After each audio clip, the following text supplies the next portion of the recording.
Sa mga pangyayari sa ating bansa, wala nang pinatalsik nila si Pangulong Marcos. Saan nga ba nakarating ang ating bayan ngayon? Ano nga ba ang naidulot nito sa atin? Mga Aquino, sila ba ang biktima o ang taong bayan na mas nalugmok sa kahirapan dahil lamang sa personal na galit at interes? Sinong sinungaling? Sinong manggagamit? Sino ang tunay na walang pagmamahal sa sariling bayan? Sino ang tunay na magnanakaw? Ito ngayon ang buong detalye. At kapag hindi pa nakapag-subscribe, subscribe na pang tuloy-tuloy ang ating talakayan.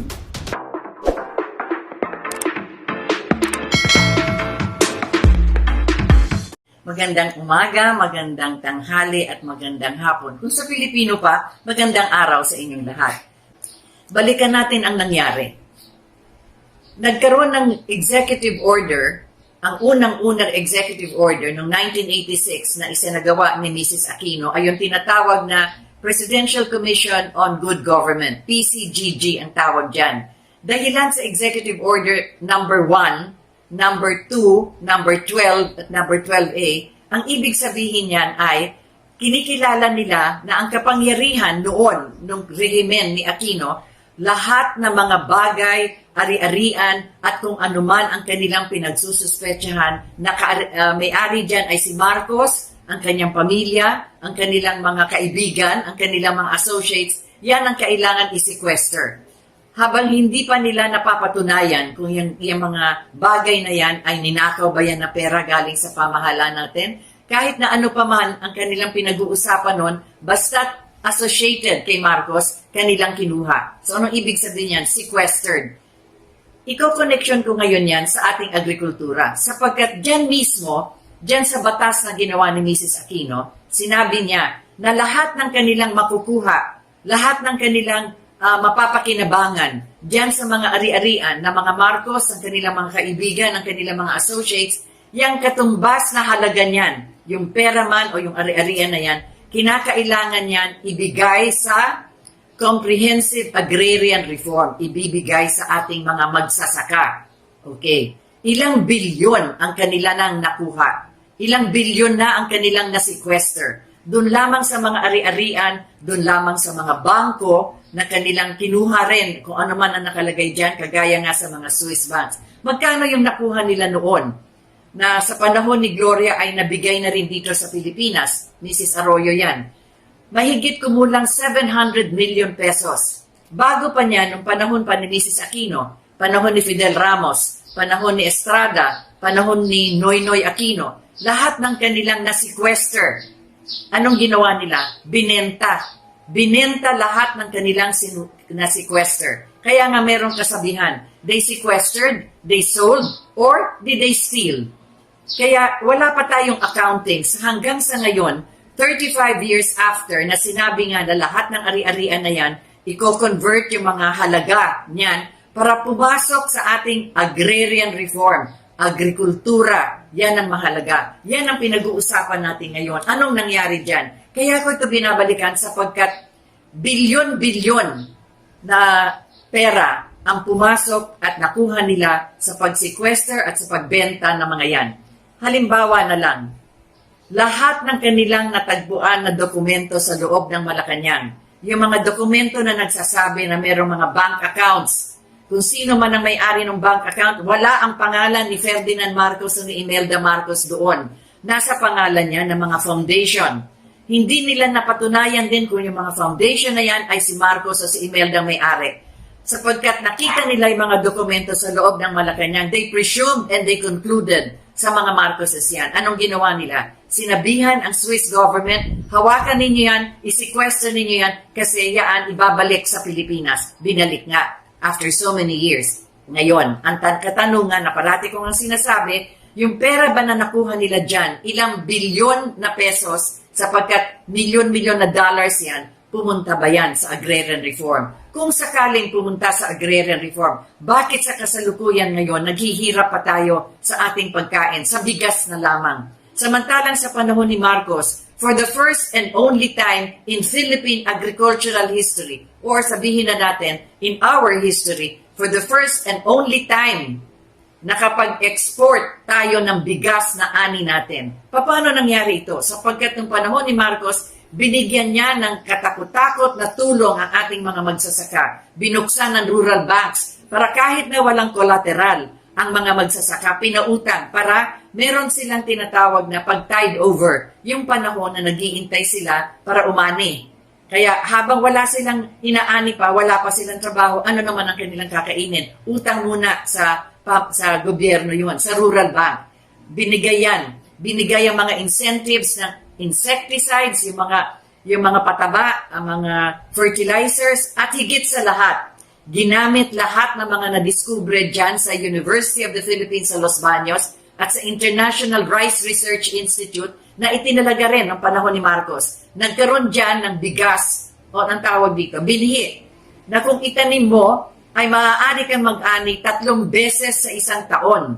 At hindi lang yan sa Miracle Rice, malagana pa ang pag-ani na yan. Kaya gawa noong mga tulong na binigay nung panahon ni Marcos, kasama na rin dyan yung irrigation. Kasi alam naman natin, ang bigas, ang palay ay kailangan sa katubigan tinatanim. At tuloy-tuloy kailangan ang tubig niyan para yan ang sinisip-sip ng mga binhi at nung pala at nung bigat, yung tinanim na palay para yan ay umunlad. Kaya nung panahon na yon, binuhos talaga ang kanilang agrarian reform at ang fertilizers at ang irrigation. Kaya nakapag dumami ang ating ani. Sumobra-sobra ang ating ani. Hindi lang sa sobra, nakapag-export pa tayo. Anong ating kasalukuyan na ginagawa ngayon? Nag-i-import. Bakit? Sapagkat kulang. Kulang sa insecticides, kulang sa fertilizer, kulang sa tulong ng mga rural banks, kulang sa irrigation, at higit sa lahat, kulang na rin sa lupain. Bakit? Sapagkat yung sinasabi natin na agrarian reform, nasa batas na rin nila yan na ginawa ni Mrs. Aquino, hindi na rin napatupad. Bakit? Sapagkat yung mga lupain sa kabukiran, pinagbili sa mga mayayaman, sa mga oligarko. Anong ginawa? Ginawang mga factories, ginawang processing zone, ginawang mga condominium, ginawang villages, ginawang mga mall. Kaya halos wala nang mapapagtaniman. Ang Central Luzon, halimbawa, yan talaga ang tinatawag na parang rice granary ng Pilipinas o ng Luzon for that matter. Pag kayo nagbabiyahe, halimbawa, galing kayo ng Maynila, dumadaan kayo dyan sa mga highway na yan, yung North Luzon Expressway, yung South Luzon Expressway, tumingin kayo sa kaliwat kanan noon. Ito yung mga 1960s, 1970s, and the early part of the 1980s. Kabukiran lahat na nakikita. Kaya nga yung mga bata, pag nagbabakasyon sa probinsya, tuwang-tuwa sila. Uy, nakakita ng karabaw, nakakita ng baka. Bakit? Sa kabukiran yan, on the left and the right side of the highways. Ngayon, wala na. Wala na mga makikita ka dyan na taniman. Wala nang kabukiran dyan. Puro mga buildings na yan at lahat. Yan ang nangyari. Kaya, binabalikan ko, yang agrarian reform na yan na mismo nakalagay doon sa kanilang batas tungkol nga dyan sa sinasabi nilang PCGG. So lahat ng kanilang nakuha at kinonfiscate at sinequester, either pinagbenta o kaya kung saan man pumunta yung pera na yan, hindi yata pumunta yan sa agrikultura. Kaya ngayon, yan ang pinag-uusapan. Yang tinatawag na go back to agriculture. Ngayon, sinasabi ng ating Secretary of Department of Agriculture, topmost priority daw na buksan ang ating mga bukid. Saan kaya ito manggagaling? Saan pa sila pupunta sa kasalukuyan? Kaya tingnan natin ang kanilang hindi ginawa. Kinuha nila yung pera, kinuha nila yung kita sa mga ari-arian na kanilang sinequester, pero hindi lahat ito ay pumunta sa agriculture. Marami din pumunta saan? Sa bulsa. Halimbawa na rin, ano pa itong mga malalaking bagay na kanilang binenta? Meron tayong isang building, isang buong building. Ilang palapag yan? Siguro 8 to 10 floors yan. Hindi ko lang memoryado kung gaano kalaki yan. Andun yan sa mismong kalagitnaan ng tinatawag na Union Square sa San Francisco. Yun ang pinaka-central business and commercial district ng San Francisco sa United States of America. Atin yan. Atin na building yan. At anong meron dyan? Andyan ang ating konsulado, the Philippine Consulate. Andyan din ang ating opisina ng Philippine Airlines. At lahat pa ng mga ibang opisina kung saan ang Pilipinas ay nagpapakita kung anong pwede pang ibenta galing sa Pilipinas. Parang meron din opisina yan ng ating trade center. Yung mga bagay-bagay na ginagawa, mga banig, mga basket, mga tela, karamihan ng mga ginagawa natin dito, doon din, nagkaroon tayo ng opisina doon. Anong ginawa nila nung panahon ni Mrs. Aquino? Binenta yung building na yan sa pagkamura-murang halaga. Bakit? Atin na yan. Bakit ibebenta? Anong dahilan? Bakit hindi na lang ginamit kagaya ng purpose ng building na yan? Again, sabi nga doon sa batas nila, kung ano man yung kanilang binebenta, na kanilang pinagsususpetsahan na ari-arian ni Marcos, hindi man kay Marcos yan eh. Hindi man personal ni Marcos o ni Imelda. Yan ay nasa pangalan ng the Republic of the Philippines. Kaya government property yan. Bakit binenta? Did they sequester? Yes. Did they sell? Yes. Saan pumunta? Hindi natin alam. Yun ang katanungan. Ngunit sa kanilang batas, sinabi nila kailangan pumunta sa agrikultura. Isang building lang yan. Tingnan natin ngayon yung mga iba-iba pang mga kanilang kinuha. Yung sinasabi ko nga, yung mga Swiss accounts. Sapagkat nakakita sila ng listahan ng mga Swiss bank accounts doon sa Malacanang, they presume na kay Marcos yan. Kaya sinasabi ko nga sa inyo, wala ni isang account na andoon na nasa pangalan ni Marcos. Ang nakita nila, yung binuksan ni Marcos noong 1954 at noong 1963. Ang ibig sabihin nito, meron dalawang account dyan, nasa pangalan ni William Saunders, pero sa ilalim ng pangalan ni William Saunders, Ferdinand Marcos. Yung isang account, nasa pangalan ni Jane Ryan, pero sa ilalim nun ay Imelda Romualdez Marcos. Bakit ganon? Sapagkat sa Switzerland, ganyan sila nagpapasok ng pera. Kailan ito pinasok? Hindi pa presidente si Marcos. Abogado pa lang siya at congressman pa lang siya at bagong kasal pa lang. At si Mrs. Marcos, kakasal lang nila 1962-63. Magkano ang nilagay dyan? Ang unang kanilang pinasok dyan, $68 million.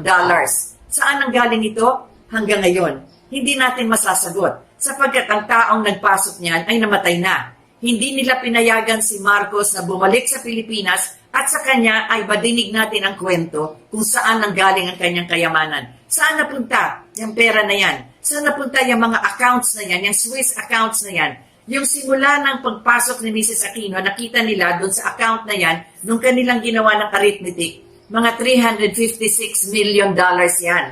Sa haba ng panahon na andyan yung pera na yan, kumita na ng interest. Kaya nung pumasok si Mrs. Arroyo, $768 million na yan. Sasabihin nila, ay ninakaw ni Marcos. Hindi. Tumaas na yung presyo sapagkat nagkaroon ng interest ang pera na yon. Saan pumunta yan? Una, sabi nga ng mga Swiss banks, ang ingay-ingay ng Pilipinas, sinasabi parati na yung pera na yan kay Marcos at lahat, nababahala na sila. Kaya ang ginawa ng ang Swiss federal judge, yung kanilang parang Swiss court, anong sinabi doon? Ibabalik namin yung pera na yan sa Pilipinas, kayo na ang mag-sequester. At kailangan na litisin ninyo kung ano ang kulay ng pera na yan. Sino ba ang may-ari niyan? At kayo na rin ang magsasabi kung yung pera na yan ay ninakaw. Pero huwag na kayong balik ng balik pa dito sa Switzerland para tanungin yung pera na yan. And they did that. They made a judgment. Yan ang nakasulat dun sa judgment ng Federal Court ng Switzerland. Anong ginawang interpretasyon dito sa atin? Binaliktad yung German language na yon at sinabi, kasi daw yung pera na yon ay kay Marcos at yun daw ninakaw sa taong bayan kaya binabalik sa Pilipinas. Can you imagine that? Ang pagbabaliktad na ginawa nila, be that as it may, hindi rin mapasok sa Pilipinas. Bakit? Sa laki ng halaga, walang bangko dito sa atin ang pwedeng tumanggap ng ganong kalaking halaga. We do not have this AAA na tawag na bangko kung ano man yan sa banking system. Kaya saan nagdiniposito? Sa Singapore. Kasi yun, ang Singapore is the central financial district dito sa Southeast Asia. Meron silang malalaking bangko. Doon muna nilagay. Okay. Pagkatapos ng panahon, inunti-unti, binalik na rin dito sa Pilipinas. Kasi unti-unti. In other words, our banks here can be able to absorb that already. May isang account lang na hindi nila magalaw sapagkat yung foundation na yon na kung saan ang may-ari ng account na yon, wala sa pangalan, wala doon sa judgment ng Switzerland. Kaya hanggang ngayon, question mark pa. Paano napunta doon? Kaya ang Singapore, wise din. Hanggat hindi nyo napapakita yung judgment ng Switzerland at sinasabi na yung foundation na yan ay kay Marcos, hindi namin bibitawan to. Pero, napasok magkano? $768 million ang pumasok dito sa atin. Anong nangyari? Pumunta ba yan sa ating agrikultura? Kaya nga kinokonekta ko ito sa agriculture? Hindi po. Anong ginawa? Bumili po ng fertilizer, pero na-discover, hindi pala fertilizer, tubig pala. Bumili ng insecticide, na-discover, hindi pala insecticide yan, tubig din. At sino mga nakinabang? Naku, sangkatutak, libo-libong pumirma. Pero nung chinek nila yung pumirma, isang tao lang ang pumipirma. Kunyari, pumunta dun sa bukid na yon, sa bukid na ito, diyan lumabas yung pangalan ni, tandaan nga ninyo yung pangalan, nakalimutan na ninyo, yung si Mrs. Napoles. Naalala niyo yun? Si Mrs. Napoles at kanyang mga galamay. At anong sinabi niya? Aba, ang nagturo sa akin ito ay yung secretary ng budget ni Mrs. Aquino. Si Secretary Abad, ay ni Noynoy pala, lahat na yan. So yun, nakita mo na? Saan napunta? Pumunta ba sa agrikultura? Oo daw. Pumunta sa agrikultura sapagkat nagbigay sila ng fertilizer, nagbigay sila ng insecticides. Pero ano lumabas? Kaya hanggang ngayon, nakakulong pa si Mrs. Napoles. Bakit? Ayaw niya magsalita kasi ang dami taong masasaktan. Ang daming taong kasama niya mga galamay. Hindi siya makapagsalita. Pero alam naman natin, ginamit lang siya. Yumaman ang yumaman siya, pero ngayon nakakulong at marami din taong yumaman dyan. Nakakalungkot, hindi po ba? Bakit ko ito nilalabas? Pag-uusapan din natin kasi mahalaga yung agrikultura. Sapagkat yung pera, libo-libong pera na nakuha nila, na kanilang siniquester at kanilang binenta, yung kita dyan at yung pera na yan, tanongin na lang ninyo kung pumunta sa ating agrikultura. Si Marcos ang kanyang administrasyon, 20 years lang. Sa 20 years na yon, ang kanyang total budget in 20 years, 468 million pesos. Si Mrs. Aquino, sa 6 na taon, 1 trillion plus ang kanyang budget. Sa 20 years ni Marcos, anong mga napatayo? Yang ating Pan-Philippine Highway magmula hanggang norte hanggang sa dulo ng Pilipinas. Yung lahat ng ating airports and seaports, natayo niya yan. Kaya ang Cebu, lumaganap yan, sapagkat nung lumaban si Marcos sa pagka-presidente laban kay Osmeña, taga Cebu, nanalo siya sa Cebu. That is Osmeña country. Kaya bilang gantimpala kasi binoto siya ng mga taga Cebu, diyan niya talaga nilagay ang pagbubukas ng airport, seaport, electrification. Kaya lumaganap ang Cebu. Huwag nilang ipagmamalaki na yan ay gawa kasi ng mga Cebuano. Hindi, binigay ni Marcos sa kanila yan, parang tulong sa kanila, marahil kasi, hindi sa marahil, sapagkat sila naniwala kay Marcos dun sa eleksyon. Lahat ng ating mga dams, ilan yung ating hydroelectric dams, yung mga malalaking tinayo, 38 dams all over the country, tinayo noong panahon ni Marcos in 20 years. Sa 35 years nito, magmula noong 1986, nakapagpatayo ba sila ng isang dam? Merong isa, yung tinayo noong panahon ni Ramos. Pero hanggang dun lang sa Katiklan, kung saan man yan. Kaya ngayon, nagkakandahirap tayo sa tubig. Tubig! Lahat tayo sumisigaw. Kasi yung anggat, yung magat, nawawala na. Bakit? Hindi kasi nagtayo pa ng ibang dams para dumami ang ating supply ng katubigan. Anyway, so yun na nga ang nangyari. Balikan natin ang agrikultura sapagkat doon sa kanilang batas, kailangan lahat ng pera na yan pumasok sana sa agriculture. Tingnan naman natin yung kanilang iba pa mga nakuha. Ito na. Yung mga paintings, pinag-usapan ko na rin yan, pinakita ko na rin sa programang ito. These are the pre-Renaissance and the Renaissance paintings of the Middle Ages. Isang painting lang, libu-libong dolyar. $100 million ang isa. Binenta nila 23 paintings. Atin na yan, naka-exhibit na yan dun sa ating Metropolitan Museum of Art. Anong ginawa nila? Binenta. Pumunta ba yung pera na yan sa ating agriculture? Kaya nagtatanong tayo, kung pumunta dyan, hindi sana tayo maghihirap sa pagkain, sa bigas, sa ating mga kinakain sa araw-araw. Maliban dyan, ang dami pa rin nilang binenta. Isang bagay na lang, yung pinakamalaking kasong ginawa sa buong mundo, ito yung tinatawag na criminal case against Ferdinand and Imelda Marcos. Saan ito? Doon sa New York. 365 documents, 95 witnesses ang kanilang harap para yung 4 na building sa New York. Babanggitin ko ito sapagkat kailangan pag mapasyal kayo sa New York o tingnan nyo sa mga retrato nito. Yung sa Crown Building sa New York. Yan ang isa pinakamagandang building, kaya nga tinawag na Crown Building, pinaganda ni Imelda yan. At nanalo ng award yan sa architecture ng buong New York City. Crown Building. Yung isang building dyan ay yung Herald Center. Yan ang shopping center. Yan ay pinakamalaking mall. Macy's and dyan. That's the Herald Center. Isa yan sa mga building na binili natin. Itong 200 Madison. Isa rin yung building kung saan andyan din yung isang opisina ng ating konsulado. Sa Madison Avenue talagang ang taas ng value ng real estate dyan. At yung isang building, ano yan, sa 40 Wall Street. Kung saan doon dineclare yung Declaration of Independence ng Amerika, the tallest building in Wall Street, the financial center of New York City, 40 ang number 40 Wall Street. Apat na pinakamaganda, matataas at pinakamahalagang building sa New York ay nabili natin. Sinong bumili nito? Tingnan natin ang history ng pagkabili niyan. Yung panahon na yon, ng 1970s hanggang 1980s, bumagsak ang real estate property sa New York.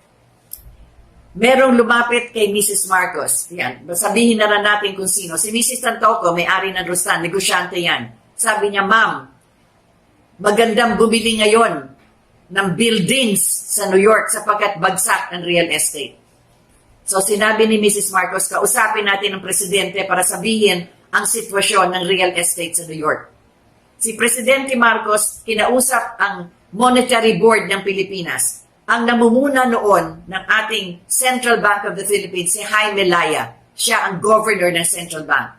Sinabihan ni Mrs. Marcos pala, si Laya, i-explika kay Marcos yung real estate property na yan. Sumulat ang governor ng Central Bank kay President Marcos. Sabi niya, Sir, ito po yung mga real estate sa New York, bagsak po ang presyo, pwede tayong bumili. Sapagkat sayang yung pagkakataon ngayon.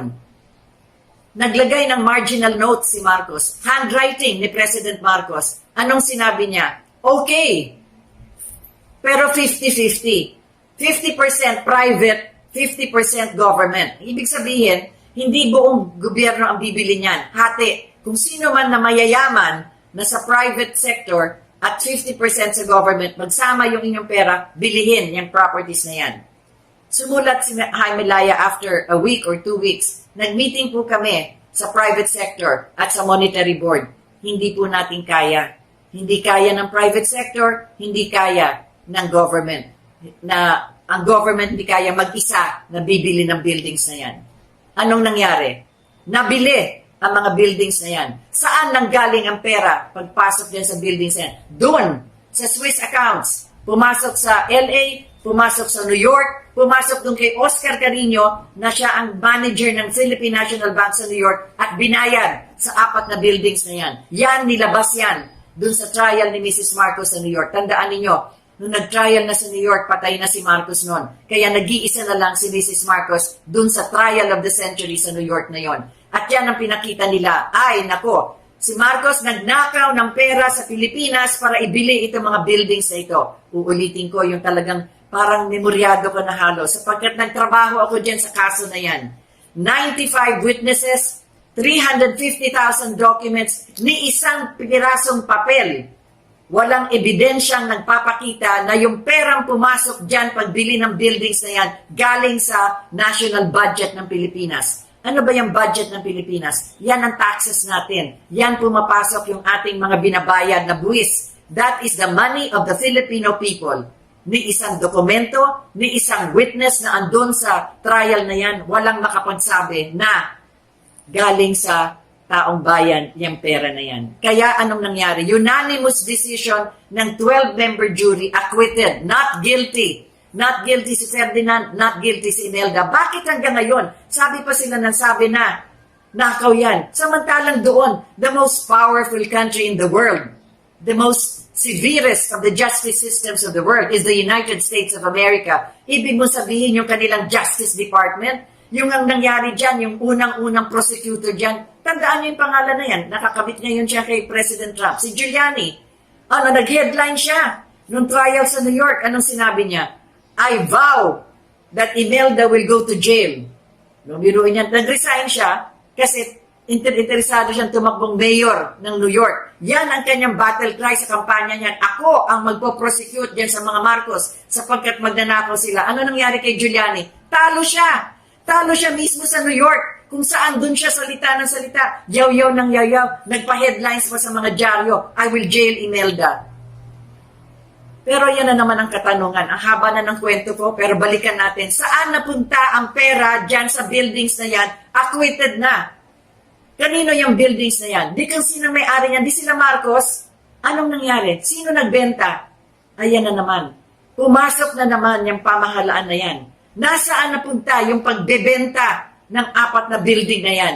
Kaya tinatanong ko, sapagkat dyan sa batas nila mismo, yung kanilang executive order na pinirmahan ng Litis, biruin mo, kaunang-unang executive order number 1. Number 1, yung unang-una niyang pinirmahan. Kunin lahat yung mga ari-arian ng mga Marcos. Pero doon sa kanyang batas, executive order number 1, number 2, number 12, number 12A, kung gusto ko, i-recite ko, mahaba na abutin tayo ng 3 oras dito. Nakalagay doon, yung pera na kanilang makukuha dyan sa kanilang mga kukunin ng mga kayamanan ng mga Marcos, pupunta saan? Sa agrikultura. Mga kababayan ko sa buong mundo at dito nakikinig sa akin, alam niyo nakakapagod na talagang ulit-ulitin. Ngunit ngayon kasi pinag-usapan ng agrikultura at lahat tayo ngayon, halos ang kapitbahay na, alam niyo kung bakit hindi ako makalabas ng bahay, nakikita niyo, ito yung aking altar. Andito ako sa aking komedor. Nung isang araw, nung isang linggo, andun ako sa aking maliit na tanggapan. Pero yung library ko na rin. Sapagkat hindi pwede tayong lumabas. Naghihirap tayo sa panahon na ito. Hindi lang sa paghihirap na hindi tayo makapunta sa pagtatrabahuhan natin, ngunit ang paghihirap natin ay, paano tayo magpapatuloy ng ganitong buhay kung wala tayong makakain? Saan ba nanggagaling ang ating pagkain? Hindi naman yan nanggagaling sa corned beef, sa sausage, sa hotdog, sa bacon. Nanggagaling yan sa gulay, sa isda, sa bigas, sa manok, sa isda, at kung ano pang meron sa karagatan. Lahat ng perang nakuha nila for the past 35 years sa mga kanilang mga binenta na kanilang sinequester, saan napunta yan? Ba't hindi pumunta sa agriculture? Bakit ngayon yung mismong Secretary of Agriculture sinasabi niya, mangiyak-niyak na lang, andun na nga siya sa isang farm. Pinapakita niya kung paano magtanim. Anong sinasabi niya? Balik na kayo dito sa kabukiran. Magtanim tayo para meron tayong makakain. Anong pinag-uusapan ngayon sa Senado? Itong si Senator Bongo, anong sinabi niya? Sana lahat ng mga nagsisiksikan dito, mga tinatawag na informal settlers, nung panahon nung nakaraan, ang tawag nga diyan, mga squatter, saan sila nang galing? Galing sa kabukiran, nagsasamantala na meron silang makukuhang trabaho sa Manila. Pero hanggang ngayon, ganyan pa rin sila. Kaya sinasabi nga, bumalik na kayo sa kabukiran. Ilang beses na natin ito inulit. I started the radio program doon sa isang radio station. 4 years ago, yan na rin ang sinasabi natin. Ibalik na natin sila sa bukid. Kung ano man yung inaabot-abot dyan, yung tinatawag na 4Ps, yung tinatawag na pantawid gutom, ibigay sa kanila yan para meron silang kabuhayan, pwede silang magtanim, pwede nilang magamit, lahat tayo nagbabanat ng buto at nagbabanat ng isip. Kung hindi man tayo manual work, mental work. Pero yan trabaho pa rin. Mas madali pa nga yung manual work pag minsan sapagkat sandali lang ay kagaya ng pagtatanim. Ang petsa, gano'ng katagal? 1 buwan, aani ka na. Ang kamatis, 1 buwan, aani ka na. Ang ampalaya, medyo matagal, kailangan gumapang pa kasi kung saan-saan pa pagagapangin yan. Pero gulay, madali ito. Anong nangyayari ngayon? Na lahat tayo nagsasabi. Nakikita ninyo, supot-supot, nagbibigay sa bahay-bahay. Isang bahay, ilang tao? 5, 7, 10. Isang supot, 4 na sardinas, 2 kilong bigas. Hanggang kailan yan? Para sa 1 linggo. Samantalang, ang lawak-lawak ng atin sa kabukiran para tayo ay makapagtanim at makapag-ani. Nababanggit ko lang itong mga bagay-bagay na ito. Lahat ng kanilang mga kinuha at lahat ng kanilang binenta. Yun nga yung sinabi ko noong nakaraang linggo. Looking back, for us to go to the future. Sapagkat marami na rin na isagawa noon na atin ipagpatuloy. Kagaya nga ng pinag-uusapan natin sa agriculture. Anong ginawa noon? Sa mga likod ng mga bahay, pwede tayo magkaroon noon kung sana napagpatuloy ito ng maliit na vegetable farm o pwede tayo magkaroon ng maliit na pag-raise ng isda. Ginawa na yan. Yung ang tawag noon ni Mrs. Marcos ay kilusang kabuhayan para sa kanlaruan, maliliit na livelihood programs. At yan na rin ang ating pag-usapan din. Idudugsong natin yung tinatawag natin na human settlements. Nung si Mrs. Marcos ay tinalaga na siya ang governor ng Metro Manila, sabi niya, ganyan din ang naging problema noon. Maliliit na mga komunidad na tinatawag na squatter colonies. Nakita niya yung nangyari sa Tondo, nakita niya yung nangyari sa kung saan-saan. Kaya anong inisip niya? Magtayo tayo ng kung saan man sila naroroon, doon na mismo tayo magtayo ng kanilang tirahan. Sapagkat marami sa kanila ay nagtatrabaho dito sa Maynila para hindi sila congested. Anong tinayo niya? First class na mga condominium. Yung mga bliss housing.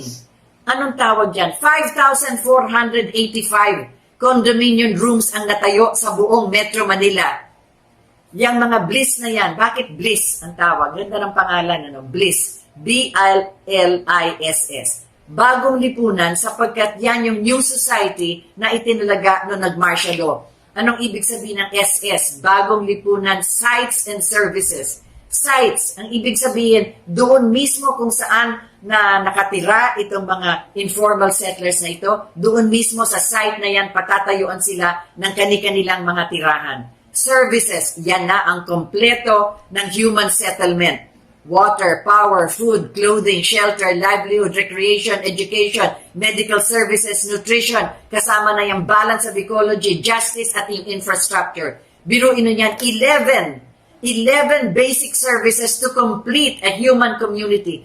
Bakit human community? Hindi ka lang basta magpapatayo ng bahay. Kailangan yung taong titira dyan at yung mga kumpul-kumpul na tao, isang komunidad, isang barangay na maaari silang mabuhay by themselves. Anong ibig sabihin nun? Yan na nga, water, power, food, clothing, shelter, livelihood. Nakuulitin ko na naman para talagang memoryado ko. Bakit hindi ko mamememorya? Napakaganda kasi. Yan ang tinayunan ni Mrs. Marcos noon. Anong ginawa? Pagkatapos ng 86, binili ang mga condominium na yan. Alam niyo isang lugar dyan sa may Guadalupe, napakagandang lokasyon. Tingnan niyo kung anong meron dyan ngayon. Mga mall, mga condominium ng mga mayayaman, at ilan na lang ang natitira ng mga bliss housing. Halos wala na sa dinami-dami ng tinayo. Yun ang mga ginawa ni Mrs. Marcos noon. Kaya kung titingnan talaga natin, babalikan natin na yung mga nasa gawa na noon, hindi na natin mapagpapatuloy. Ngunit, maliban dyan, yung mga hindi nga magkasya dyan sa mga bliss na yan, nandiyan ang Dagat-Dagatan Housing Project, ayan yung sa Dasmariñas, sa medyo at gumawa at tayo lang ang unang-unang nagtayo ng light railway system sa buong Southeast Asian region. Sapagkat nakita nga ni Mrs. Marcos na ang problema natin transport. Hindi naman lahat na nagtatrabaho may sasakyan. Kulang ang ating mga jeep. Kulang din ang mga bus. At yan makaka-traffic lang. Ngunit kung meron tayong light railway system, yan makakaikot na sa buong Maynila. Alam ba ninyo yung original design yan? Para yung clover leaf. Umiikot yan parang bulaklak. Umiikot yan at umiikot na 4 na beses. Merong central station sa gitna. Kaya saan ka mang gustong pumunta, pwede kang makaabot dyan kasi doon ka lang sa central station. Yan sana ang design na yan. Wala yung LRT dyan na ng EDSA. EDSA is supposed to be a 10-lane highway. Nilagyan nila ng dyan sa gitna. Kaya ngayon makikita yung ang laki-laki ng pinaglalagyan ng LRT sa ilalim. Anong meron? Andyan yung comfort room ng mga sundalo, ng mga pulis. Andyan yung paradahan ng mga sasakyan ng mga pulis. Meron dyan yung parang first aid. Meron sari-sari mga gusali nakalagay dyan. Walang kabuluhan at sayang yung space. Kaya ang EDSA sikip. Because that's supposed to be parang yung sa Amerika freeway. Sa Amerika, kung natitingin sa mga retrato o kung yung mga nakapasyal na doon, kahit na sa mga images na nakikita nyo sa sine, makikita nyo sa mga pinapanood natin ng mga sine, yan tinatawag na freeway. Wala dyan sa gitna. Talagang lahat dyan, walang stoplight. Dire-diretso. Kung kailangan kang lumiko, merong iikutan ka sa labas, sa tabi, para makapunta ka sa kabila, para makapunta ka doon sa kaliwa, sa kanan. Ganon ang design. At si Mrs. Marcos ang unang nakaisip niyan sapagkat nung governor siya ng Metro Manila, naisip nga niya, ano ba yan? Problema tayo sa transportasyon. Balikan naman natin itong talagang ating pinag-uusapan. Anong gagawin natin ngayon? Ang dami na sanang natayo at nagawa ng panahon na yon. Kagaya ngayon, senior citizens hindi pwedeng lumabas at lahat. Alam ba ninyo, ang parating sinasabi ng ginawa ni Mrs. Marcos ang Cultural Center of the Philippines, hindi yan ang unang ginawa niya. Ang unang tinayo ni Mrs. Marcos ay dalawang napakalaki. Home for the Aged, yung Golden Acres. Ganda ng pangalan. Yan yung mga matatanda na wala na nag-aalaga sa kanila, na wala nang pupuntahan. Meron silang tirahan dyan sa Golden Acres. Katabi niyan, yung orphanage. Yan naman. Bakit? Sapagkat alam niya sa psychology, ang mga lola at mga lolo, maganda ang kanilang psychological at emotional at intellectual interaction. Yung tinatawag na maganda ang vibes between the elderly and the grandchildren. Kaya pinagtabi niya yan. Yan ang unang-una niyang ginawa. At naisip din niya, maliban dyan, yung magtayo ng cultural center sapagkat ang dami nating kagalingan, nakatutubong kagalingan ng ating mga kababayan. In culture and in art, ang dami nating maipapakita sa buong mundo. Kaya sabi nga niya, sa gitna ng ating kahirapan, kagaya na nangyayari sa atin ngayon, sa gitna ng ating paghihirap, meron tayong pwedeng ilabas the creative powers of our mind, the creativity, which is the highest level of excellence of any human being. Kung kayo nakakapagkanta, nakakaawit, kayo nakakagawa ng mga paintings, mga sculptor, yan ang kanyang sinasabi, pwede tayong magkaroon ng sanctuary of the Filipino spirit. Yan yung cultural center. Maliban dyan, tinuloy-tuloy na rin. Philippine International Conventions, lahat na yan. Hindi ko na dapat kailangan pa idiskurso o banggitin pang lahat. Ang ating sinasabi lang ay, samantalang merong nagawa na nung panahon na yon, hindi na ito napagpatuloy. Sa ating ngayon na na-experiensya, hirap tayo sa ating kalusugan. Bakit? Health services. Ilang ospital meron tayo sa buong Pilipinas? General Hospital sa buong Pilipinas. Diyos ko po, ilan yan? 78? Ilan ang ating bayan? 1,540 towns and cities, 81 provinces, 17 regions. Meron ba tayong nagawa na dyan sa mga rehiyon na yan, na kagaya ng tinayo dito sa Metro Manila, tertiary hospitals, heart center, lung center, kidney center? Bakit hindi na pagpatuloy yan? Bakit doon sa 20 years? Samantalang hindi lang pala 20 years. Doon lang sa huling 10 years ng panahon ni President Marcos. Yung heart center, 3 buwan. Yung lung center, 4 na buwan. Yung isang kidney center, ganun din, 3 buwan. In 1 year, 3 tertiary hospitals na tayo. Ito, 35 years since that time.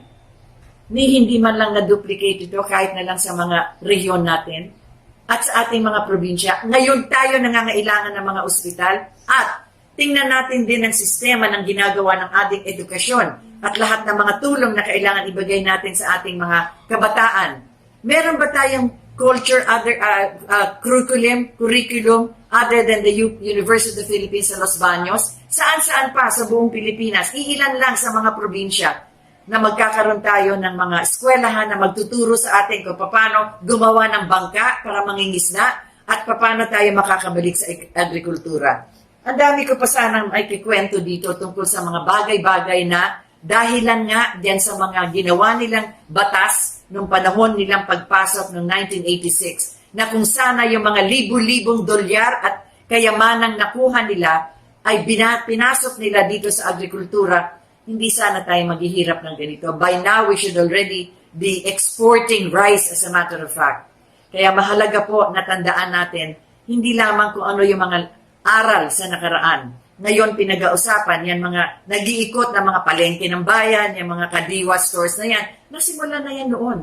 Anong ibig sabihin yan? Kukunin yung ani sa bukid at ito dadalhin dito sa inyong bahay, malapit sa inyong bahay, doon ibebenta. Wala nang dadaanan pa ng mga tong-tong kung saan, yung mga bubibili niyan sa farm, yung mga nagbabayad pa ng lahat-lahat na, gobyerno na ang mamamahala niyan kung sana napatupad yan. Kasi yung ating food terminal nga, ano nangyari? Binenta rin nila yan. Hindi natin alam kung anong gagawin. That was a refrigerated several hectares na depository ng ating mga pagkain na nanggagaling sa probinsya. Dito sa Luzon, kaya nakita natin itong quarantine, ipapagpatuloy pa sapagkat dito talaga ang sentro ng lahat ng mga nangyayari sa buong Pilipinas. Bakit sana lahat itong mga mayayaman ay kahit na yung mga negosyo nila andun sa probinsya, kahit na yung kanilang mga factory nila nasa ibang probinsya, dito lang sila nagbabayad ng kanilang taxes, kung hindi sa Makati, sa Maynila. Sana ito ikalat nila kung saan yung kanilang mga tinatayong mga factory, doon sila magbayad para naman yung mga bayan doon at yung mga probinsya doon kumita doon sa taxes na kanilang binabayad.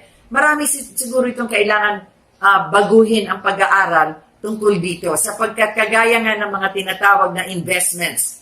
Noon, prior to 1986, malaki ang ating emphasis, ang emphasis ng ating pamahalaan sa agrikultura at kadugsong niyan o katabi niyan, industry, agro-industrial, para yung mga processing nito, mga inaani sa mga kabukiran, yun ang gagawing yun ang investments na sana itong ating mga mayayaman, doon sila pumasok para ipagpatuloy yung mga production diyan sa ating mga kabukiran at sa ating mga karagatan.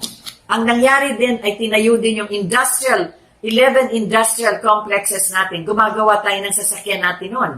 Ang Toyota dito ginagawa.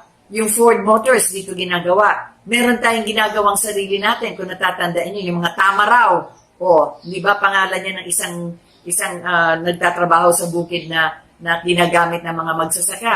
Yung pangalan na Tamaraw, native yan, indigenous yan. Tayo gumagawa na noon. Meron tayong steel mills. Gumagawa tayo ng bakal sapagkat meron tayo ng raw materials na ore. Anong nangyayari? Iba na lang nakikinabang diyan, binibenta sa ibang bayan tapos binabalik dito sa atin para steel. Yung ginagawa ng mga buildings natin. Meron tayong paper mill. Gumagawa tayo ng sarili nating papel. Ang dami nating mga industries na tinayo noon na hindi na napagpatuloy. Bakit? Pinamigay, binenta kuno sa mga kamag-anak, sa mga kapatid.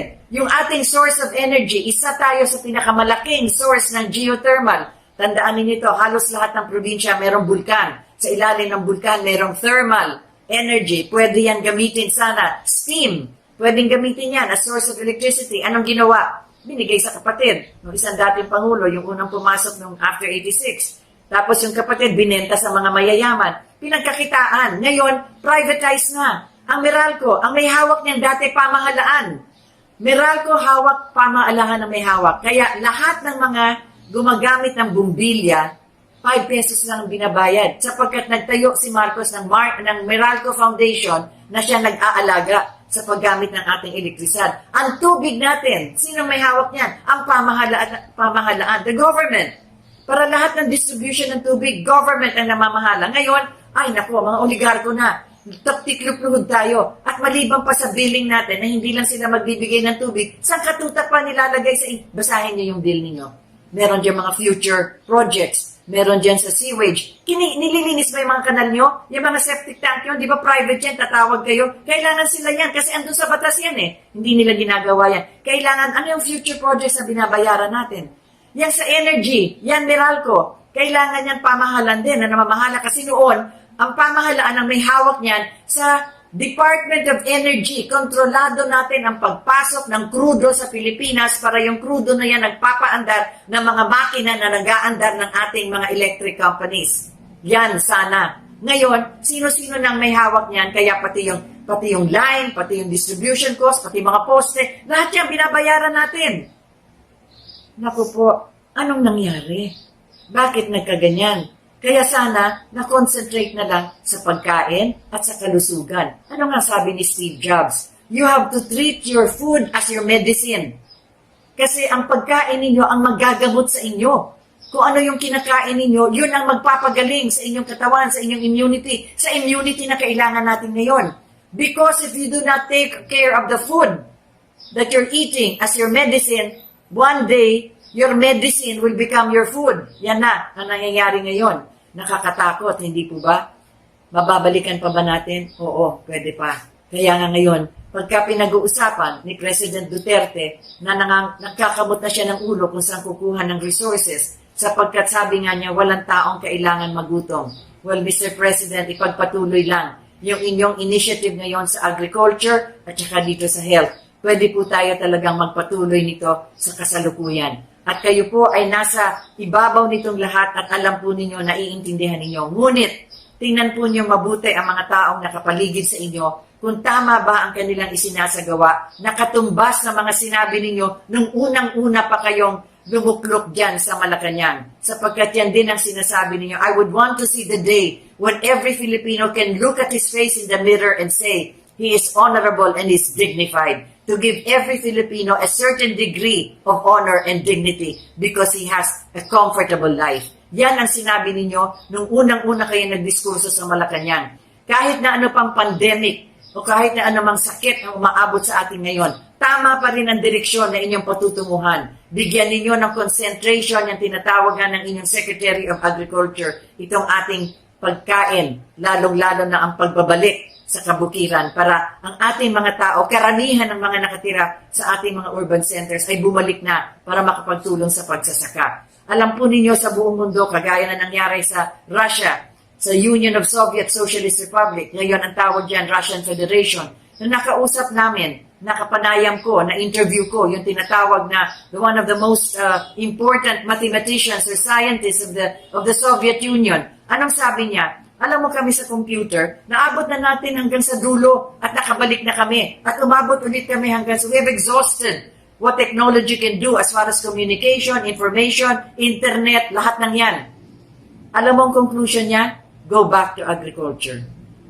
Biruin mo yan, sa dinami-dami ng kanilang mga natuklasan na sa kanilang inventions and scientific, lahat ng kanilang discoveries, sila nga yung unang-una nakapagpadala ng spaceship sa outer space. Naalala niyo yung Sputnik? Nauna pa sila sa Amerika. Magagaling ang kanilang mga utak dyan. At sabi nga nila, naabot na namin lahat yan sa galing ng teknolohiya. Ngunit, ang mahalaga dito ay, pagkatapos ang lahat na yan o hindi pa tapusin, yan lahat na yan, tools lang yan. They're just instruments. You just use them. Do not let them use you. Anong sabi niya? Back to agriculture. Well, mga kasangga. Buti na lang, may social media na ngayon. Unti-unti na tayong naliliwanagan sa mga kasinungalingan ng mga Aquino at mga oligarch. Ngayon na ang tamang panahon na ibalik sa kanila ang katagang, tama na, sobra na. Well, mga kasangga. Baka naman, pwede na mag-like, mag-share, at mag-comment. Diyos tiyag nina, Apo. Hanggang sa muli!